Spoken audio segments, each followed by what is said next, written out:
बहती नदियाँ कितनी सुंदर होती हैं, कितनी पावन होती हैं। जहाँ से जाती हैं वहाँ एक नया जीवन प्रदान करती हैं, धरा को सींचती हैं और अकाल को दूर रखती हैं। इसलिए नदी को माँ के समान पूजा जाता है। किंतु क्या कभी आपने यह सोचा है कि नदी जन्म कैसे लेती है? क्या यह प्रारंभ से ही इतनी विशाल होती है? नहीं, यह वर्षा की छोटी छोटे बूंदें गिरकर मिलती हैं, एक सूक्ष्म धारा बनती हैं और यह धारा पर्वतों के हिम को काटते हुए स्वयं को पिघलाते हुए जलप्रपातों से गिरती हैं और फिर जाकर नदी बनती है। इसी प्रकार ऐसे कोई महान नहीं बन जाता, छोटे छोटे प्रयास मिलकर एक विशाल व्यक्तित्व बनाते हैं।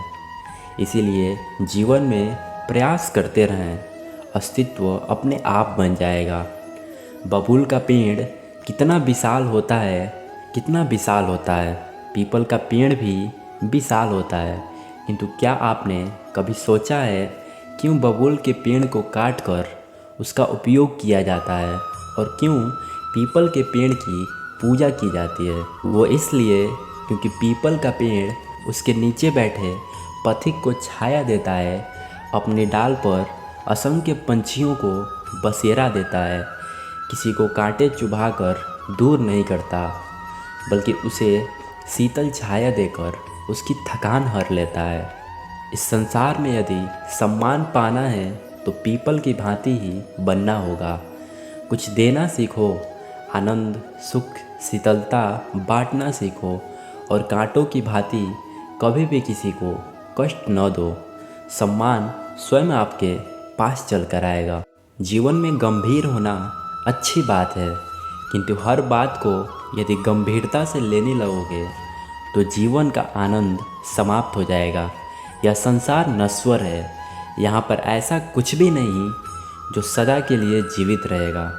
तो जब तक यह जीवन है, संतोष और आनंद से जिएं और स्वयं पर छिड़कने वाली कीचड़ पर ध्यान न दें, बस आनंद बांटते रहें। दोस्तों, परीक्षा एक ऐसी व्यवस्था है जिससे मुझे, आपको, सबको कहीं ना कहीं देना ही पड़ता है। स्मरण कीजिए, अपने बालपन में आप परीक्षा देने बैठे।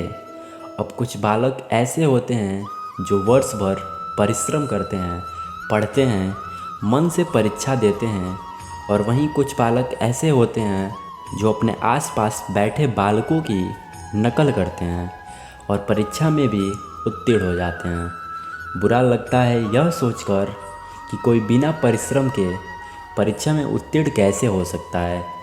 किंतु स्मरण रखिएगा, जो नकल करते हैं वो परीक्षा में तो उत्तीर्ण हो सकते हैं परंतु जीवन में सफल नहीं हो सकते, क्योंकि वह नकल करके बिना प्रश्न को समझे, बिना उत्तर का तरीका निकाले कभी सफल नहीं हो सकते।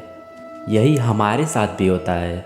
हम हमारे जीवन में दूसरों को देखते हैं, उसकी नकल करते हैं, उनके जैसा बनने का प्रयास करते हैं, किंतु न हमारे जीवन में सफलता आती है न आनंद आता है, क्योंकि हम एक विशेष बात भूल जाते हैं कि प्रत्येक मनुष्य का व्यक्तित्व भिन्न होता है।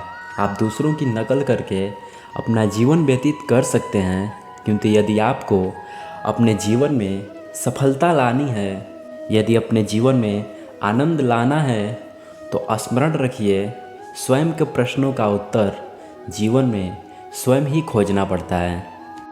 समय कितना विचित्र होता है। समय हमारे साथ हो तो हम स्वयं को राजा मान लेते हैं, वहीं समय यदि विरुद्ध हो जाए तो रंक बनने में समय नहीं लगता। इसीलिए मनुष्य की एक आदत होती है कि बुरे समय के लिए कुछ बचा कर रखता है, लेकिन संबंधी और मित्र बुरे समय में साथ छोड़ देते हैं। व्यक्ति सोचता है क्यों न धन संचय कर लें। धन का तो कोई मन नहीं होता जो समय आने पर बदल जाए।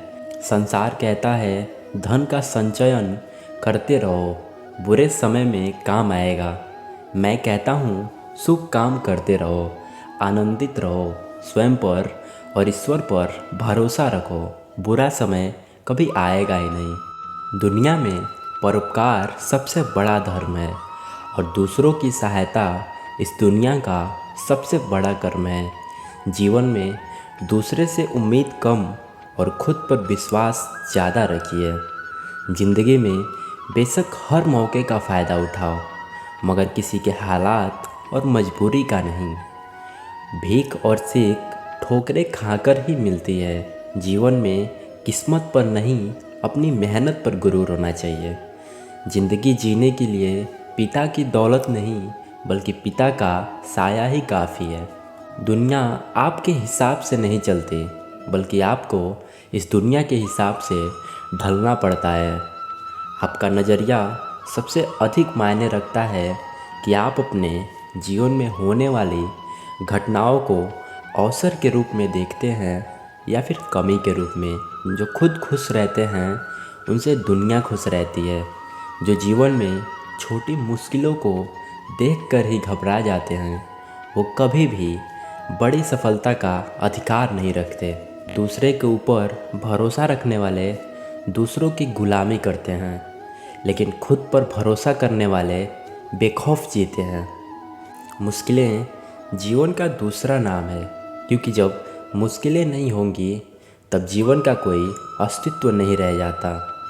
दोस्तों, श्री कृष्ण कहते हैं, मीठा पानी सबको भाता है, परंतु खारा पानी किसी को नहीं भाता।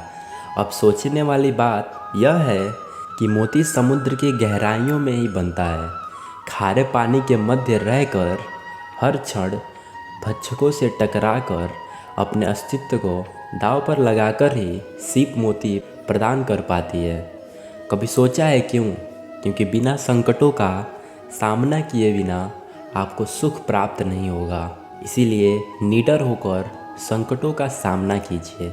हम सब समय की महत्ता को पहचानते हैं।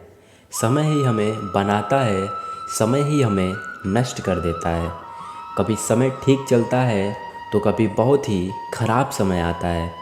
विचित्र बात यह है कि हम फिर भी समय को ही नष्ट करते हैं। स्मरण रखिएगा, समय केवल जाता है, कभी आता नहीं है।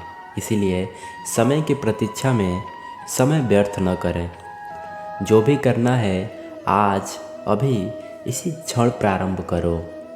फिर चाहे वो किसी को सुख देना हो या स्वयं को बदलने का प्रयास करना हो, कुछ भी हो विलंब न करें, क्योंकि समय उसी का साथ देता है जो समय का सम्मान करता है। दोस्तों, यह वीडियो यहीं समाप्त होती है। आशा करता हूँ आपको इस वीडियो से बहुत सीख मिली होगी। मिलते हैं अगले वीडियो में। जय श्री कृष्णा, राधे राधे।